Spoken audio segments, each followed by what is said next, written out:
আসসালামু আলাইকুম প্রিয় দর্শক, অন্য মঞ্চ চ্যানেলে আপনাদের সকলকে স্বাগত জানাচ্ছি। আপনি এতক্ষণ হেডলাইন এবং ব্যানার দুটো জিনিস দেখে হয়তো চিন্তা করছে হঠাৎ করে এটা কি বললাম, কেন সেনাবাহিনীর উপর নিষেধাজ্ঞা আসছে। সেনাবাহিনীর উপর নিষেধাজ্ঞা বলতে শুধুমাত্র যে বাংলাদেশ সেনাবাহিনী তা না, সেনা, নৌ, বিমান এবং পুলিশ সবগুলোর উপরেই আন্তর্জাতিকভাবে একটা নিষেধাজ্ঞার চক্রান্ত চলছে। তো সেটা কেন চলছে, কিভাবে চলছে, কি হইতে পারে, ডটগুলো মিলিয়ে দিচ্ছি। বাকিটা আপনারা আপনাদের চিন্তা, চেতনা, অভিজ্ঞতা দিয়ে মিলিয়ে দেখবেন যে আমার কথাগুলো সত্য হচ্ছে কিনা বা সত্য হওয়ার সম্ভাবনা কতটুকু। আপনারা সকলেই জানেন যে বাংলাদেশ পুলিশ অলরেডি একটা লেটার দিয়েছে বিভিন্ন জায়গায় যে জঙ্গি হামলা ঘটতে পারে। গতকাল বা গত পরশু আবার সমস্ত বিমানবন্দর রেড অ্যালার্ট জারি করেছে, দেশে 8টি বিমানবন্দরে যে জঙ্গি হামলা হইতে পারে।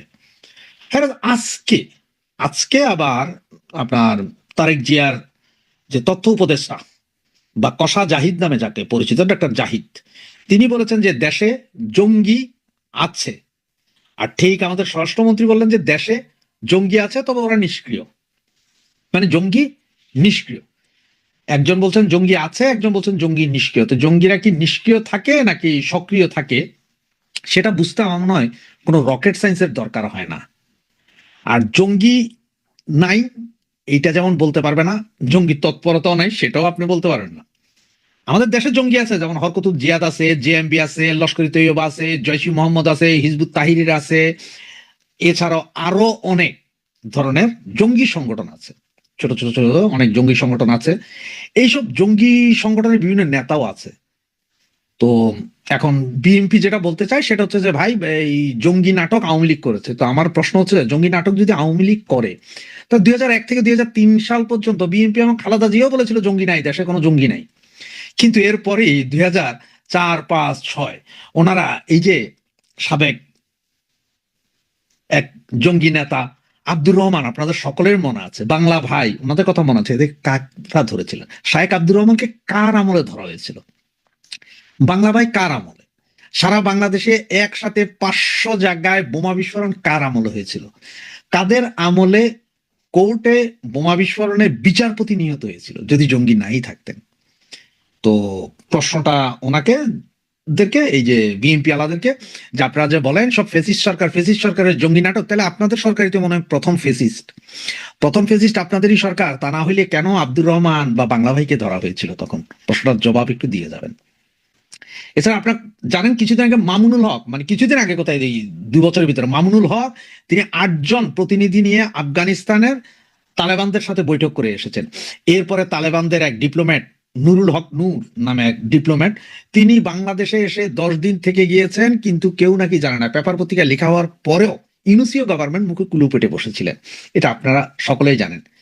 এই যে হাফিজ সাইদের ডান হাত, লস্করি তৈয়বার সেকেন্ড ইন কমান্ড, তিনি বাংলাদেশে এসে সমস্ত বর্ডার এরিয়ায় ঘুরে গিয়েছিলেন, কক্সবাজার থেকে টেকনাফ পর্যন্ত, টেকনাফ থেকে তেতুলিয়া, রূপসা থেকে পাটুরিয়া, সমস্ত বর্ডার এলাকায় ঘুরে গিয়েছিলেন।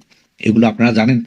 এবং এটাও জানেন যে ভারতে যখন গাড়ি বোমা বিস্ফোরণ হয়, তখন টঙ্গীর এক মাদ্রাসা থেকে রাতারাতি 200 ছাত্র, হুজুর, বৈরাগী সহ সব উধাও হয়ে গেছে, আজ পর্যন্ত কোনো খবর নাই। আর জঙ্গি নাই বলেন, এই জসিমউদ্দিন রহমানি, তিনিই তো কিছুদিন আগে, মানে তারেক ভাই আপনার গভর্নমেন্ট আসার আগে আপনার টিভি ইন্টারভিউতে বলেছিলেন যে ব্লগার বা অমুক তমুক এদেরকে হত্যা করার পেছনে ওনাদের হাত আছে এবং এটা জায়েজ আছে। এগুলো উনি বলছিলেন না? এই জসিমউদ্দিন রহমানি, জসিমুল হক বা জিয়াউল হক, এদেরকে ধরেন, এদেরকে ধরলেই কিন্তু জঙ্গি বেরিয়ে যাবে। এখন আসি কেন বলছিলাম যে নিষেধাজ্ঞা আসছে। দেন টিটিপি, যেটা কথা বলা হচ্ছে, টিটিপির সাথে বাংলাদেশ। টিটিপি কারা? টিটিপি হচ্ছে যে পাকিস্তানের জঙ্গি সংগঠন, যেটা পাকিস্তান সরকারের বিরুদ্ধে সংঘর্ষ করছে। হ্যাঁ, টিটিপিতে লোক বাংলাদেশ থেকে নিয়ে যাওয়া হচ্ছে, ওখানে যুদ্ধ করতে মারা গেছে, এইসব নিউজ আপনারা বেশ কিছুদিন ধরে দেখছেন, আগেও দেখেছেন। বাঙালি মারা গেছে টিটিপির হয়ে যুদ্ধ করতে গেছে।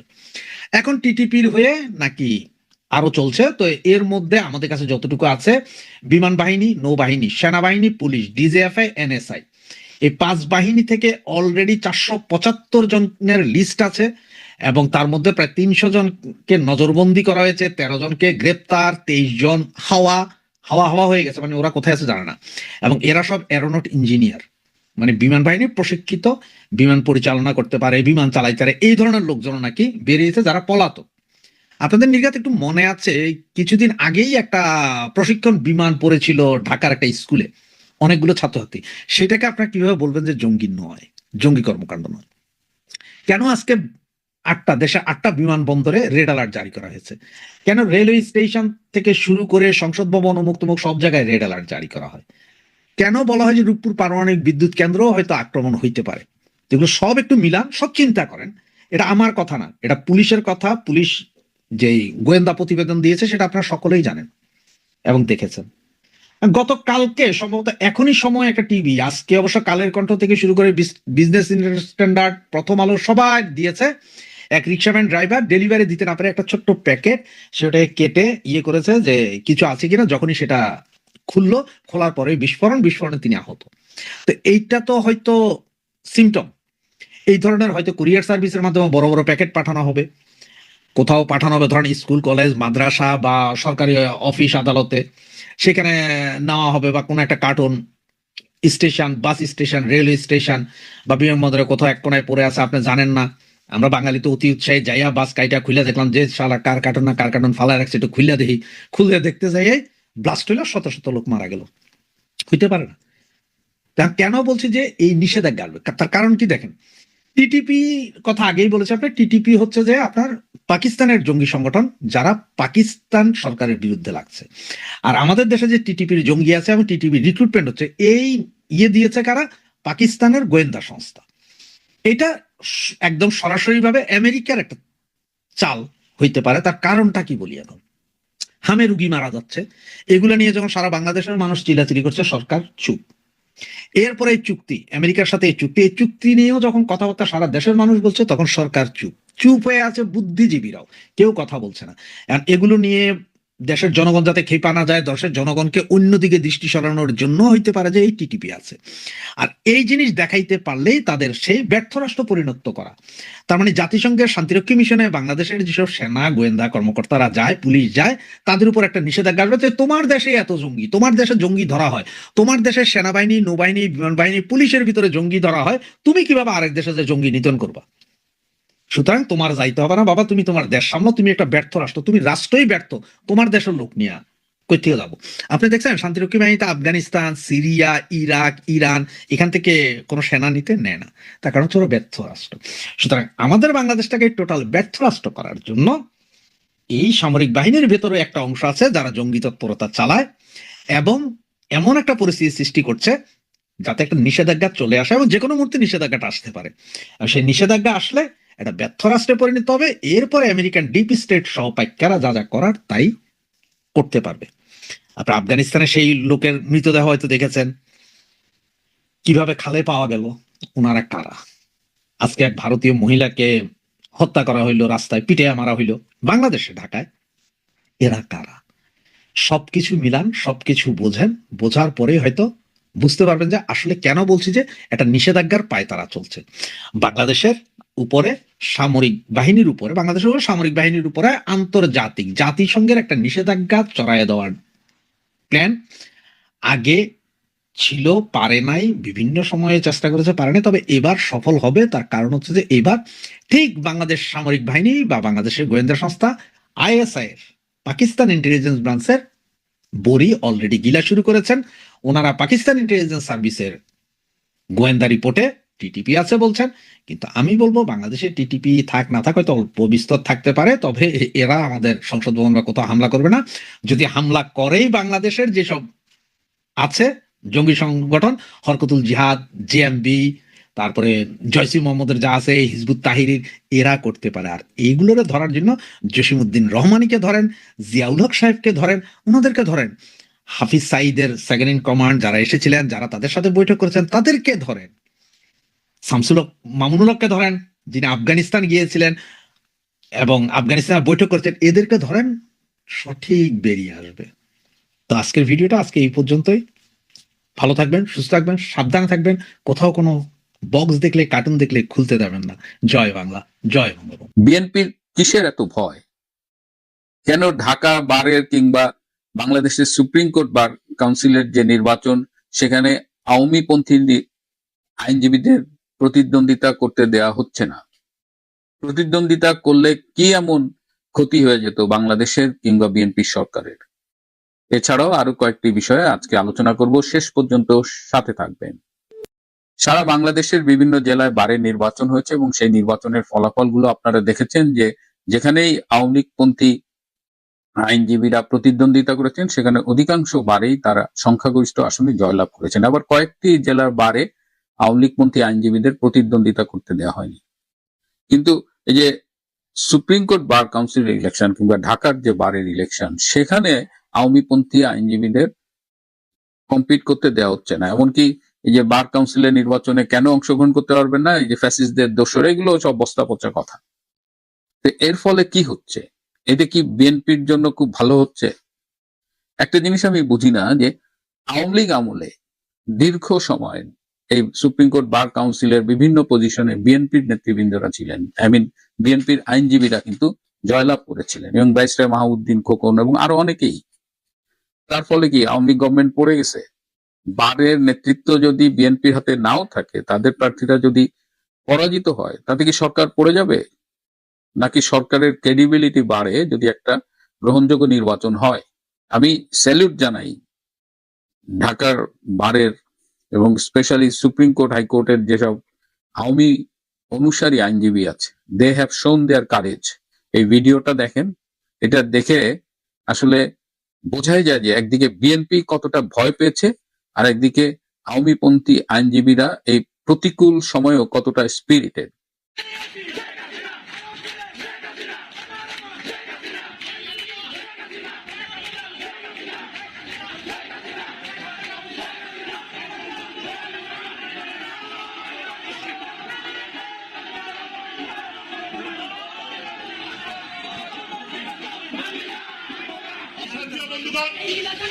আপনারা যারা আজকে সুপ্রিম কোর্ট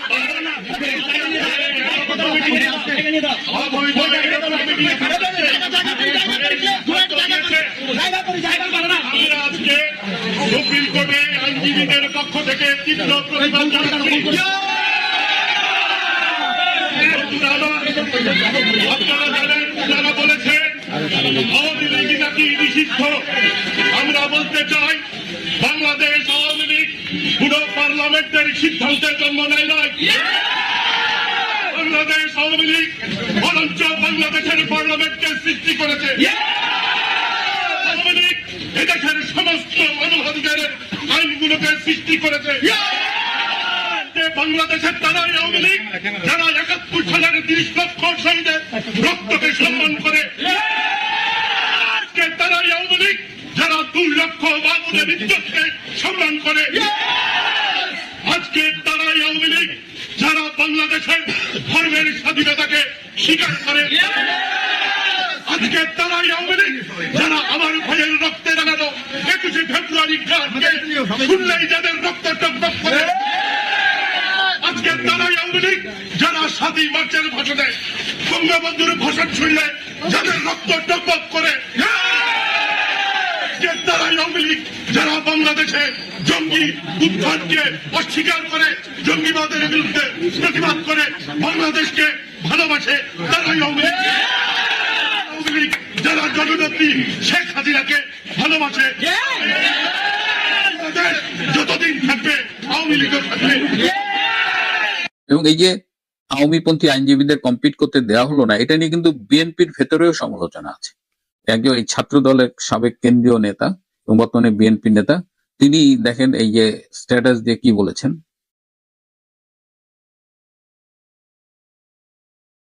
অর্থাৎ এই যে এটা যেটা সমস্যা হয় যে কতিপয় লোক তাদের নিজেদের নেতৃত্বটা ইনশিওর করার জন্য একেবারে বাই হুক্কুরু আর বাই কুক্কুরু তাদের জিততে হবে।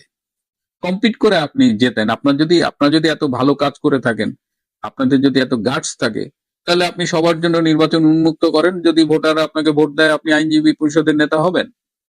কিন্তু আপনি ভালো করেই জানেন যে আপনার এই মুহূর্তের অবস্থা কি। সুতরাং আপনি স্বৈরাচারী কায়দায় আপনার যাদের জয়লাভের সম্ভাবনা আছে তাদের আপনি নির্বাচনে অংশগ্রহণই করতে দিলেন না। এবং খবর পেলাম যে এই সিদ্ধান্তে নির্বাচন কমিশনের দায়িত্বে যারা আছেন তারাও খুব অসন্তুষ্ট, এবং সেখানে নির্বাচন কমিশনের চেয়ারম্যান এক পর্যায়ে উঠে বেরিয়ে চলে গেছেন। যাই হোক, একটা সরকার শুরুতেই যে এরকম তালগোল পাকিয়ে ফেলবে এইটা আমাদের ধারণারও বাইরে ছিল বলা যায়। এদিকে রূপপুর পারমাণবিক বিদ্যুৎ কেন্দ্র নিয়ে সামাজিক যোগাযোগ মাধ্যমে কিন্তু নানান আলোচনা চলতেছে। বিএনপির আমলে এটা উদ্বোধন হচ্ছে ঠিকই, কিন্তু এটা সমস্ত কৃতিত্ব তো শেখ হাসিনার সরকারের। এখন দেখলাম কয়েকজন ছাগু বলার চেষ্টা করতেছে যে এইটা নাকি সব সরকারের অবদান নাকি আছে। মোটেও না, এটা পাকিস্তান আমলে করার কথা ছিল, এটা এখানে না করে পাকিস্তান সরকার এটা করাচিতে করেছে। করাচিতে সেই সময় পারমাণবিক বিদ্যুৎ কেন্দ্র স্থাপিত হয়েছে, কিন্তু বঙ্গবন্ধু শেখ মুজিবুর রহমান তখনও এই বিদ্যুৎ কেন্দ্র স্থাপনের জন্য দাবি জানিয়েছিলেন।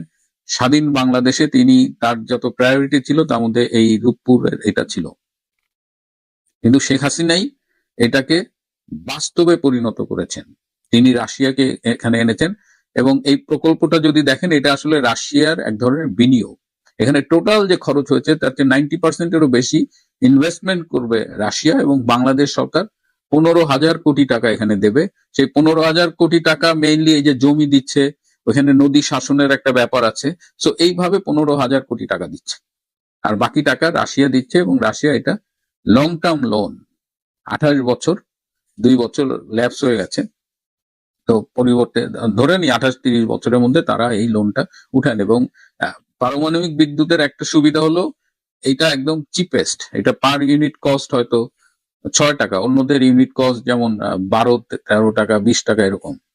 এবং এটা লনজিভিটিও অনেক, এটা 50 থেকে 60 বছর বিদ্যুৎ উৎপাদন সম্ভব, এবং এটা যদি ওয়েল মেনটেইনড হয় তাহলে এটা আরো 50-60 বছর এক্সট্রা ইউজ করা যাবে। তার মানে 100 বছরের মতো এটা একটা প্রকল্প। এবং ভেরি ইন্টারেস্টিং হলো বাংলাদেশের বিনিয়োগ 15,000 কোটি টাকা, আর মানে 1 বিলিয়ন সামথিং, আর ওদিকে রাশিয়ার বিনিয়োগ হলো প্রায় 11 বিলিয়ন বা 12 বিলিয়নের কাছাকাছি।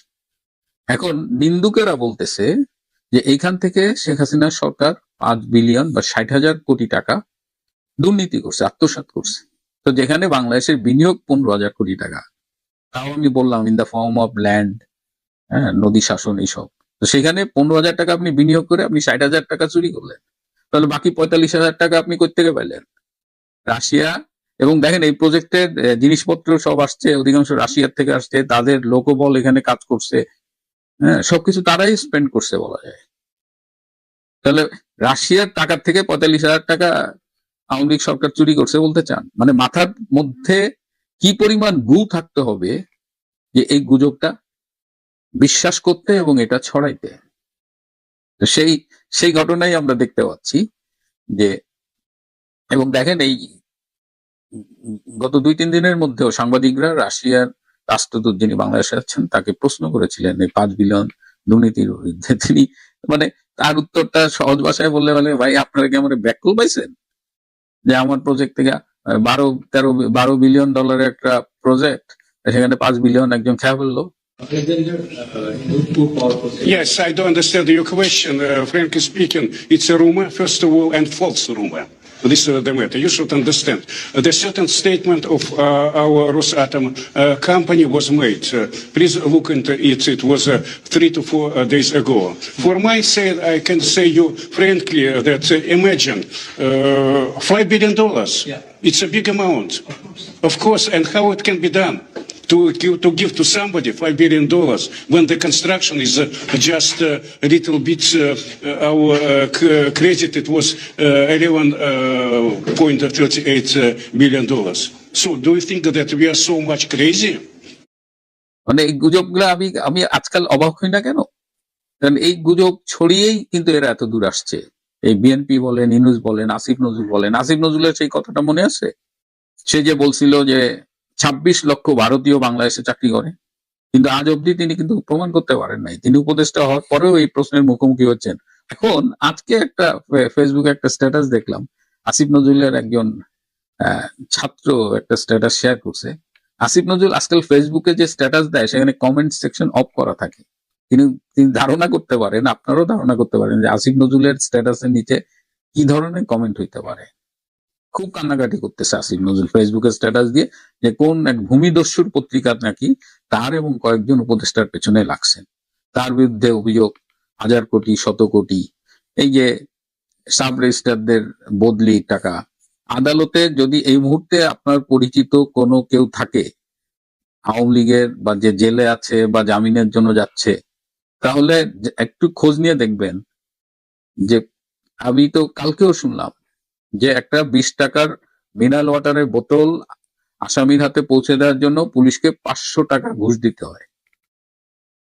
একটা রিমান্ডে নিলে সেখানে আপনার প্রতিদিন 1 লাখ 2 লাখ টাকা করে ডেইলি দিতে হয়। জামিনের জন্য আগে যদি খরচ হইতো 50,000 টাকা, এখন সেখানে খরচ হয় 5 লাখ টাকা। এই কালচারটা করে গেছে আসিফ নজরুল। এখন আপনি ফেসবুকে কান্নাকাটি করেন, কমেন্ট সেকশন অফ করে, আবার বলেন যে প্রমাণ করতে হবে আমি দুর্নীতি করছি। দুদকে আপনার বিরুদ্ধে কতগুলো অভিযোগ এই মুহূর্তে জমা আছে আসিফ নজরুল সাহেব, আপনি কি জানেন? আপনি প্রমাণ চান, তাহলে আপনি 26 লাখ লোকের কথা বলছিলেন, সেই প্রমাণ কই? রূপপুরে যে 5 বিলিয়ন বা 60,000 কোটি টাকা আওয়ামী লীগের সরকার দুর্নীতি করছে, সেই প্রমাণ কই?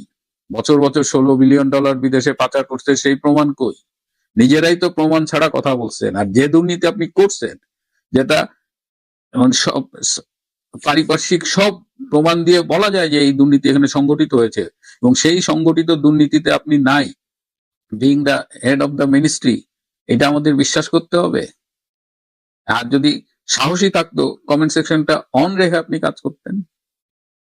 গতকাল নিউ মার্কেটের পাশে শাহনাজ ছাত্রাবাস আছে, সেইখানে সামনে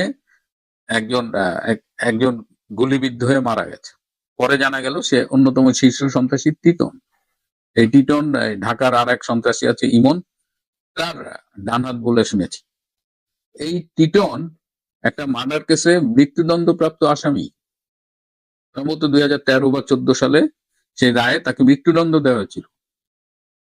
2024 সালের 8ই আগস্ট এই আসিফ নজরুলরা দায়িত্ব নিয়েছে। 12ই আগস্ট, 4 দিনের মাথায় টিটন মৃত্যুদণ্ডপ্রাপ্ত আসামি। টিটন 12ই আগস্ট কারাগার থেকে বেরিয়ে গেছে। আসিফ নজরুল সাহেব, কি এমন ঘটনা ঘটলো যে একজন মৃত্যুদণ্ডপ্রাপ্ত আসামি 4 দিনের মাথায় জেল থেকে বেরিয়ে যায়? আপনি নিজেকে কত দোয়া তুলসী পাতা দাবি করবেন? যদি বলি এবং সে ছিল বাবর ইলাহি হত্যাকাণ্ডের কারণে মৃত্যুদণ্ডপ্রাপ্ত। কত টাকার বিনিময়ে এই টিটনকে মুক্তি দেওয়া হয়েছিল, এবং সেই টিটন বেরিয়ে এখন ইনভেস্টিগেট করা হচ্ছে সে কি আবার আন্ডারওয়ার্ল্ডে চলে গিয়েছিল, আবার সন্ত্রাসে জড়িয়ে গেছে, এবং কালকে কারা তাকে হত্যা করেছে। Unknown gunman, it's a very special term. তো আপনারা গুমের বিরুদ্ধে কথা বলেন, আপনারা ক্রসফায়ারের বিরুদ্ধে কথা বলেন, টিটনের হত্যাকাণ্ডটাকে আপনারা কি বলবেন? এখন দেখি আবার কোন নাটক আসে, কোন জজমিয়া নাটক আসে। তো এই হলো বাংলাদেশ। বিএনপির আইনজীবীরা কাঁপছে, রূপপুর প্রকল্প শেখ হাসিনা করছে, এইটা তাদের দহন হচ্ছে আর কি, জ্বলে যাচ্ছে। কিন্তু বাংলার মানুষ কিন্তু বলছে, বাংলার মানুষকে থামানো যাচ্ছে না। যতই দিন যাচ্ছে ততই শেখ হাসিনার সরকার বারবার দরকার, এটা সাধারণ মানুষ বলছে। এটা আওয়ামী লীগের আর নিজস্ব স্লোগান নেই। আর এই আসিফ নজরুল, আরো আছে একজন রিজওয়ানা হাসান, তারপরে সে অধিকারের শুভ, এদের আদিলুর রহমান শুভ, এদের নানা রকমের দুর্নীতির খবর বেরিয়ে আসছে এবং আরো আসবে। কারণ বেসিক্যালি এই মানুষগুলো মানুষ নামের কলঙ্ক, এরা দুর্নীতিবাজ। প্রিয় বন্ধুরা, আজ এ পর্যন্তই।